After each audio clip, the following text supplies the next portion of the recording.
Good morning, dreamers. How are you today? I hope you're doing well. I really do. There are people in this world that aren't doing really well. And if you're one of them, it's okay. You don't have to put on a fake smile for me. You don't have to pretend everything's okay. In fact, doing that will shove aside some very important messengers that are coming at you, called your emotions. There's no bad emotion. What we do with them could be quite negative. How we express them can cause harm to other people. But the emotion itself is not bad. And this is not a semantics thing. It's something that I'm actually learning to take time to process emotions. Last Thursday, a gentleman from #Hope came to speak to the young people. And I'm cleaning at the church while the young people are doing their thing. I clean downstairs and they're upstairs. It's not like I'm trying to clean up after the teenagers. Like, goodness gracious. They are wonderful kids. I just love them so much. And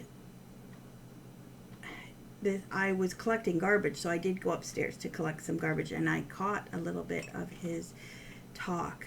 And #Hope is a suicide prevention organization.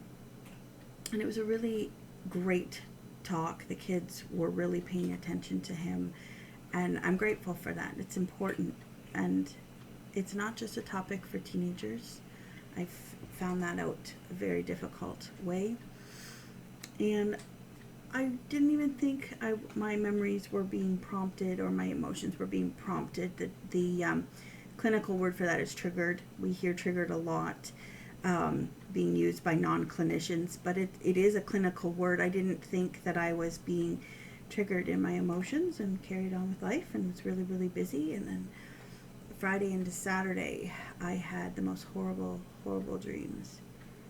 And there was just a lot. A therapist friend of mine said there's a lot to unpack there.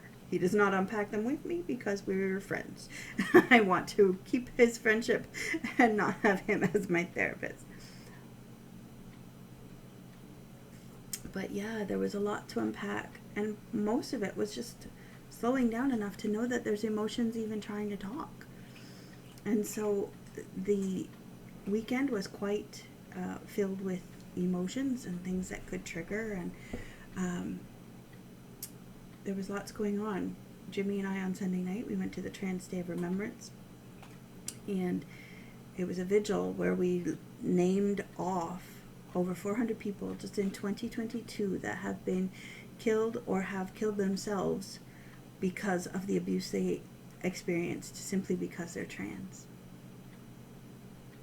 And so that was very emotional, but because it was a vigil, I was able to process my emotions in the moment. I was able to hug my son and be so thankful that he's not one of the names we were reading. Yeah. It was such a beautiful evening organized by Jimmy's buddy Theo, and I'm just so very, very proud of Theo and Theo's parents for just jumping in and saying, no, this is really important. And we want to show our young people there is a reason to keep living.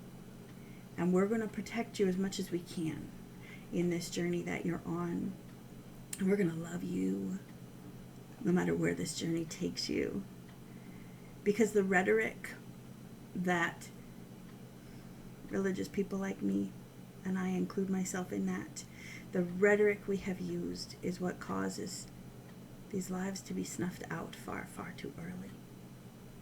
And we miss the beauty of the creation that has been set before us because we refuse to lay down our theologies and see the person that God has put adjacent to us. And we appropriate his job and say who's in and who's out, and we miss. And so when I put those two things together, the Thursday and the Sunday, And the fact that there's hashtag hope.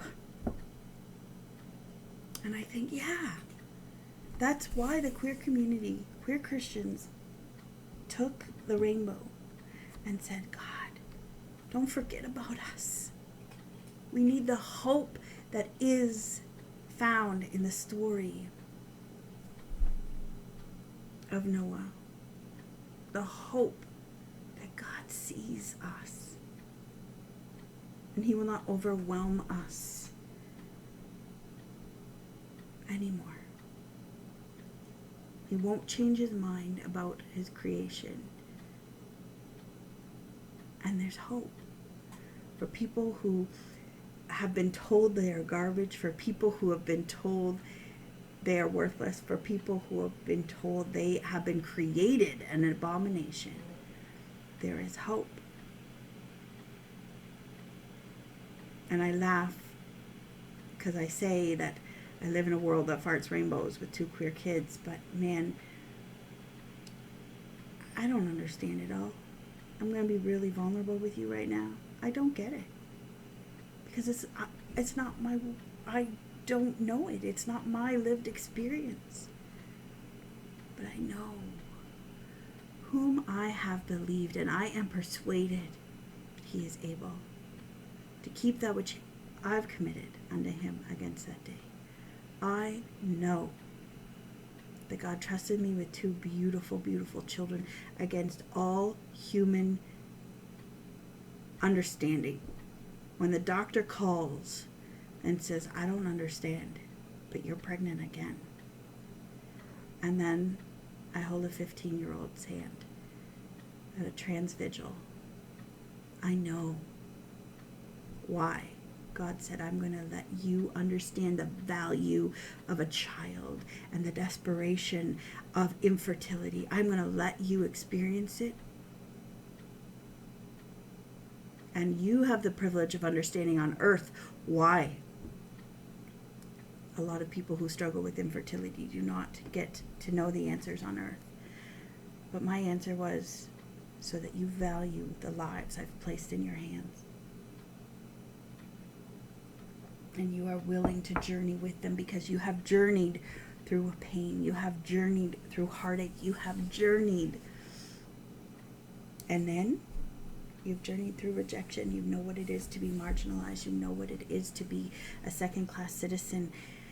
And I'm going to let you thrive mothering these 2 children. And I am so blessed